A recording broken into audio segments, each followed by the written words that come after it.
Bienvenidos. Hoy tenemos sobre la mesa un documento que a primera vista parece bastante rutinario. Es la transcripción de una conferencia de prensa del gobierno mexicano del 11 de diciembre. El titular es Un auge espectacular en el turismo. Pero cuando empiezas a rascar un poco, la sesión de preguntas y respuestas te lleva a un laberinto de tratados de agua, aranceles y hasta la historia de una bióloga pionera. Exacto. Y esa es nuestra misión hoy, decodificar la narrativa que se está construyendo.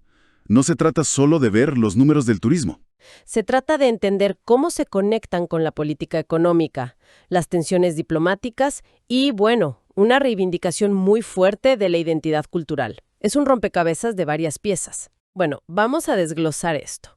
¿Qué nos dice esta mezcla de cifras récord, disputas internacionales y homenajes científicos sobre las ambiciones y sobre todo los desafíos que enfrenta México en este momento?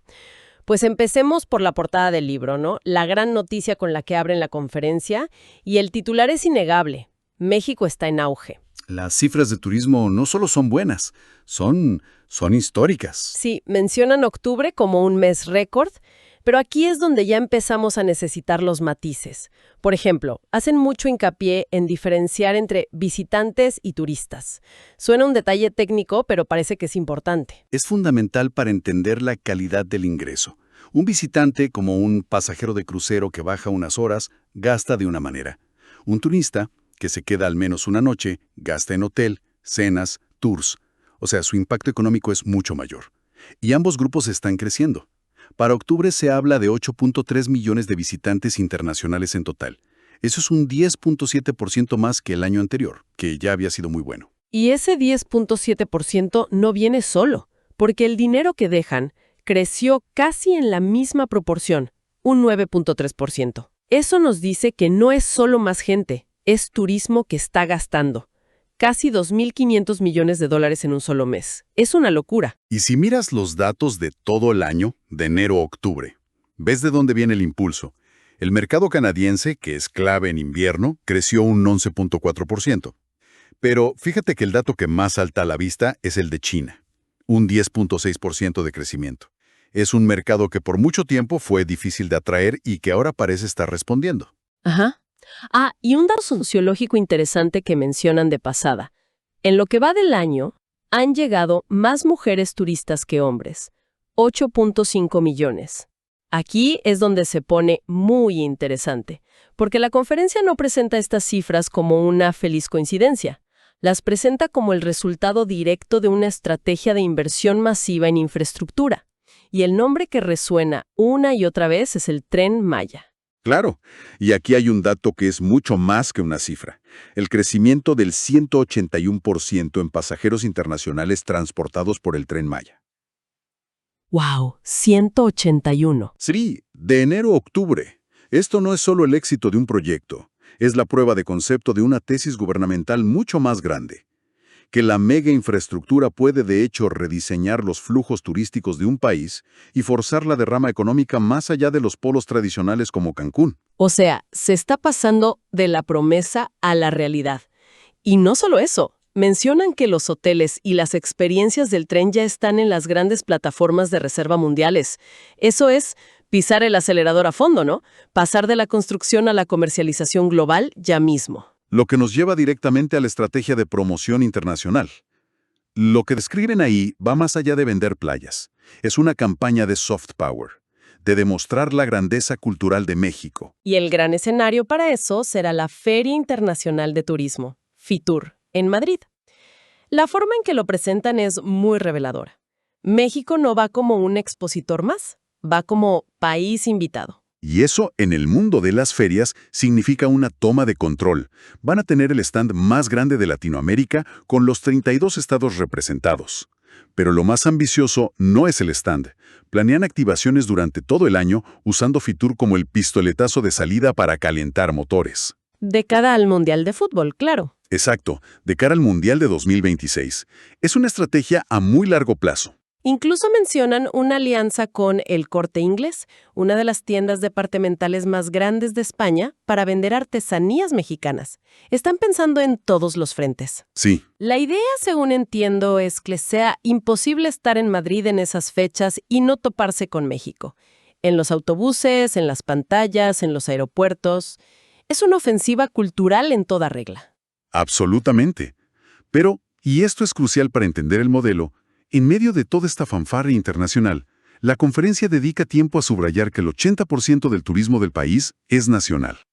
La verdadera columna vertebral del sector son los propios mexicanos viajando por México. Es un dato que ancla todo el discurso. Se informa que 3 millones más de mexicanos viajaron internamente comparado con el año anterior. La fortaleza del sector no depende solo del extranjero. Viene, en gran medida, desde adentro. Y lo fascinante es cómo conectan esa fortaleza interna con una nueva prioridad que llaman turismo comunitario. Es una iniciativa que están armando con la UNESCO para crear un catálogo de experiencias auténticas. ¿Cómo cuáles? Pues ir a la cocina de una cocinera tradicional, visitar talleres de artesanos, hacer rutas ecoturísticas guiadas por locales. Eso suena a una diversificación muy inteligente. En lugar de competir solo por sol y playa, se apuesta por lo único, lo que no se puede replicar. Exacto. La idea es doble.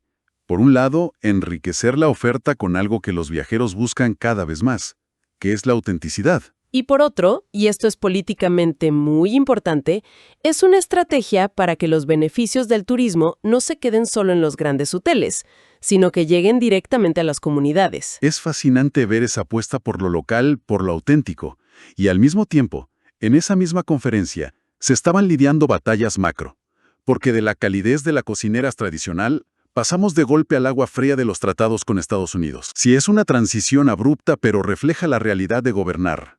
La relación con Estados Unidos, como se ve en las preguntas, es un campo minado.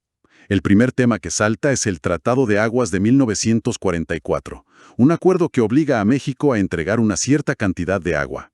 Y que, según se entiende, no se ha cumplido del todo.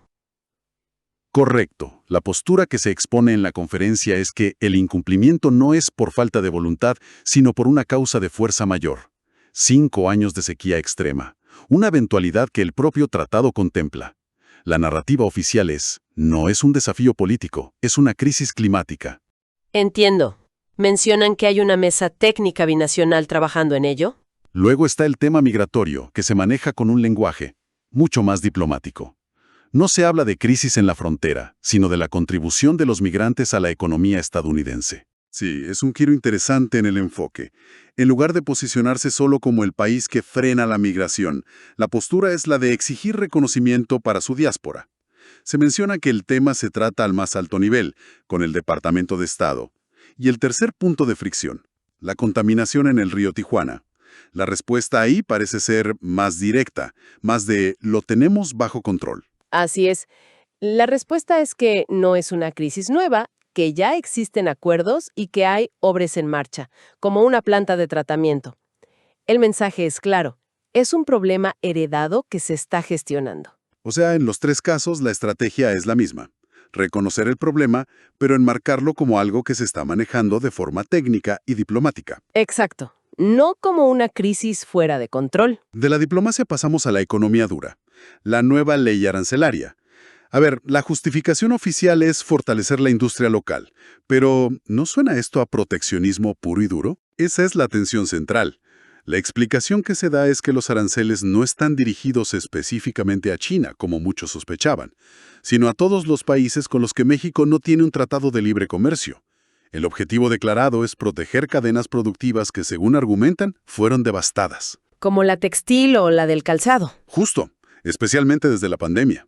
Es una apuesta por la reindustrialización interna. Pero en la práctica, en un mundo globalizado, ¿es posible aislar un arancel así? ¿Cuáles son los riesgos de una represalia comercial? Ese es el riesgo, y la conferencia aseguran que se intentó mitigar. Se menciona que hubo un largo proceso de diálogo con el sector privado y también con los gobiernos de China y Corea del Sur. La idea era poner el arancel justo en el punto en que protegiera la industria nacional sin provocar una guerra comercial. Es un equilibrio muy, muy delicado. Y si conectamos esto con el siguiente tema, la deuda de Pemex, parece que se está construyendo una narrativa muy coherente de Soberanía económica. Totalmente. Para hablar de Pemex, recurren a una herramienta muy poderosa, una gráfica. Simple, directa y visualmente impactante. Muestra cómo la deuda de la petrolera se mantuvo estable por años y de repente se dispara durante las dos administraciones anteriores. La gráfica es potente, sin duda. Es un mensaje político muy claro. Pero al presentarla así, se corre el riesgo de simplificar demasiado, ¿no? Se discute cómo factores externos como la caída del precio del crudo impactaron esa deuda, o se atribuye todo a la gestión interna. En la transcripción, el enfoque es 100% en la gestión interna. La narrativa es que durante los gobiernos de Calderón y Peña Nieto, la deuda de Pemex explotó. ¿De cuánto a cuánto? De 46,000 a casi 106,000 millones de dólares. Y el golpe de gracia, lo que se subraya, es que esto ocurrió mientras la producción de petróleo caía en picada. Claro, el mensaje es, se endeudaron más para producir menos. Y la estrategia actual, según esta narrativa, es la antítesis, reducir la deuda y estabilizar la producción. Es una historia de rescate. Entendido. Entonces, el panorama es un turismo boyante como rostro amable y moderno del país, y detrás, una defensa férrea de la industria y la energía nacionales. Sí. Enjunto a una gestión de crisis permanente con el vecino del norte. Pero justo cuando crees que ya tienes el mapa completo, la conferencia da un giro de 180 grados. Sí, es un cambio de tono y de tema radical. Como parte de una sección que llaman Mujeres en la Historia, nos cuentan la vida de Elia Bravo. Una figura fascinante. La presentan como la primera bióloga de México, la madre de las cactáceas mexicanas. Nació en 1901 y decidió estudiar biología en contra de los deseos de su familia. Hay que dimensionar lo que eso significaba en los años 20 para una mujer. Absolutamente. Era un acto de rebeldía total, y que además eligiera las cactáceas, no las orquídeas ni las rosas. Eligió la planta más resiliente, espinosa, extraña y definitoria del paisaje mexicano. Hay una metáfora increíble ahí sobre su propia vida y carrera. Y esa pasión se materializó en una obra monumental. Las cactáceas de México, publicada en 1937. La describe no solo como una enciclopedia biológica, sino cultural. Claro. Y no se quedó en la teoría. En 1951 fundó la Sociedad Mexicana de Cactología. Lo fascinante es cómo su legado se hizo físico, tangible. Se menciona el Jardín del Desierto Elia Bravo en la UNAM y otro jardín botánico en Puebla que también lleva su nombre. No es solo un nombre en un libro, es parte del paisaje. Y la historia culmina con una cita de ella, escrita poco antes de morir, casi a los 100 años. Es demoledora por su sencillez y su fuerza. Espero sinceramente que las generaciones de biólogos que me sucedan sepan conservarla. Se refería a la vida. ¡Wow! Poner esa historia con esa cita al final de una conferencia llena de cifras y tensiones diplomáticas no es casualidad, es una declaración de principios. Conecta directamente con esa idea de México como potencia cultural. El mensaje es que la fortaleza del país no reside solo en los barriles de petróleo o en los dólares, sino en su identidad, su biodiversidad y el legado de sus pioneros. Hagamos un balance entonces. Por un lado nos presentan un sector turístico en plena efervescencia, impulsado por proyectos gigantescos y una estrategia que vende al mundo una cultura y un orgullo renovados. Y en el otro lado de la balanza, ese optimismo se enfrenta a la realidad de negociaciones complejas y desafíos económicos enormes, que el gobierno intenta resolver con una fuerte dosis de nacionalismo económico. La conferencia, en su conjunto, teje una narrativa muy deliberada. Intenta unir el éxito económico del turismo, una estrategia política de soberanía y una profunda reivindicación de la identidad cultural. Nos presenta una visión de futuro, multifacética. Y esto nos deja con una pregunta importante. Al entrelazar el éxito de un tren ultramoderno con la historia de una científica pionera que dedicó su vida a las plantas más antiguas de México, ¿qué mensaje se busca proyectar sobre la identidad y las prioridades del país? ¿Qué visión de progreso se está intentando vender, tanto hacia adentro como hacia afuera?